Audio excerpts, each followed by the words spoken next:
The revolution in women's basketball has a name, and Forbes just stamped it into the global conversation in a way that no ranking, no award, no highlight reel ever has. When the list dropped naming the most powerful women in sports for 2025, the shock wasn't just that Caitlyn Clark appeared in the top 5. It was that she stood shoulder to shoulder with billionaires, owners, and executives who control entire sports empires. Yet she wasn't just holding her own. She was outranking nearly all of them.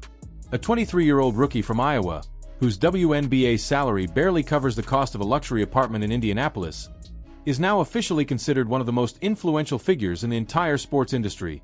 The magnitude of that moment sent tremors through women's basketball, through corporate boardrooms, and especially through locker rooms where jealousy has been brewing for months. Because while Clark's rise looks effortless from the outside, the pressure and attention surrounding her have exposed deep insecurities throughout the league.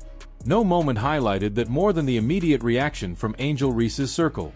When the Forbes rankings hit and Clark landed at number 4, Reese's name was nowhere to be found. Not even in the top 50. For someone who has built her entire brand around being a cultural force and media magnet, that omission landed like a punch. Sources close to her insist she expected to appear somewhere on the list, especially after securing a major endorsement with Reebok and positioning herself as the outspoken face of the league. Instead, she watched Clark leap into a category usually reserved for owners, moguls, and CEOs. That kind of public valuation forces everyone to confront a harsh truth. The market has chosen its star. What makes this entire situation even more compelling is that Clark's influence isn't manufactured through marketing spin or media favoritism. It's backed by undeniable economics.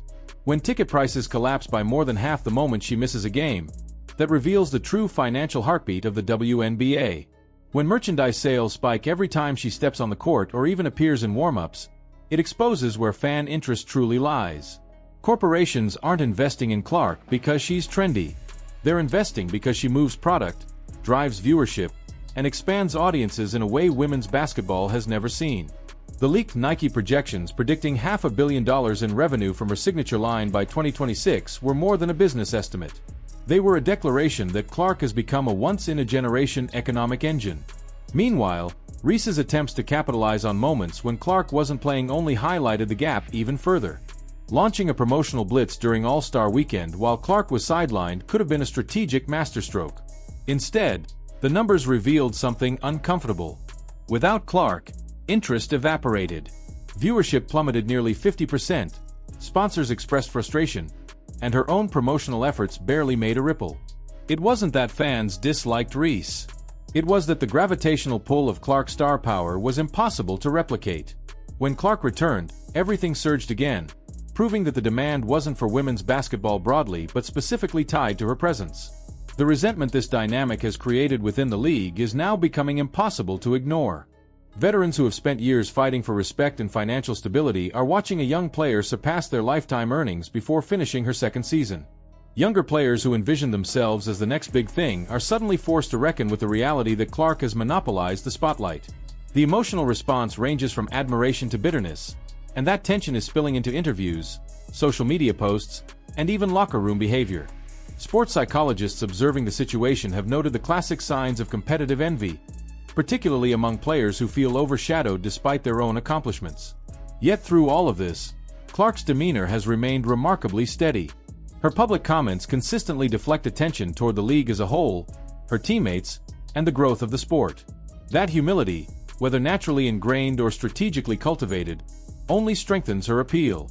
Fans respond to authenticity, and Clark projects an image of sincere gratitude that resonates across demographics. Families see her as a role model. Young athletes see her as proof that women's basketball can offer both opportunity and visibility. Corporate partners see her as a safe, profitable ambassador. That combination is rare, and it's why her influence extends far beyond the court. The Forbes ranking wasn't simply a recognition of her current status. It was a preview of what she could become. Industry experts now believe Clark might be on track to achieve earnings comparable to elite male athletes in the NBA, something previously considered impossible in women's basketball. If the projected endorsement trajectory holds, she could become the first female basketball player to reach the kind of financial and cultural stature reserved for global superstars. That level of success would permanently alter how women's sports are valued and marketed. Networks would invest more aggressively. Sponsors would increase spending.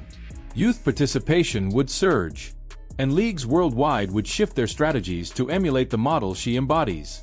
The ripple effects are already visible. Cities hosting fever games have documented millions in additional economic activity, forcing teams to move games into larger arenas. Merchandise distributors have reported unprecedented demand, with Clark products outselling entire categories. Social media platforms track her engagement numbers at levels normally reserved for NFL quarterbacks and global soccer stars.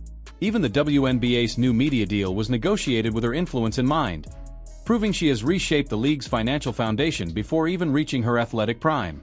But the question now looming over the league is whether this meteoric rise will unify or divide. Will players rally behind the idea that Clark's success elevates everyone, increasing salaries and exposure across the board? Or will jealousy fracture relationships and undermine the momentum the league desperately needs? The next few months will determine whether women's basketball enters a golden era or collapses under internal bitterness. What do you think? Is the resentment toward Caitlyn Clark rooted in jealousy? Or is there a legitimate argument about fairness and representation? Will her dominance ultimately strengthen or damage the league? Drop your thoughts in the comments because this conversation is shaping the future of women's sports.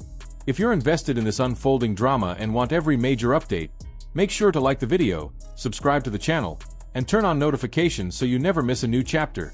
Share this with friends who love women's basketball, because the revolution is happening right now, and you'll want to say you were here when it began.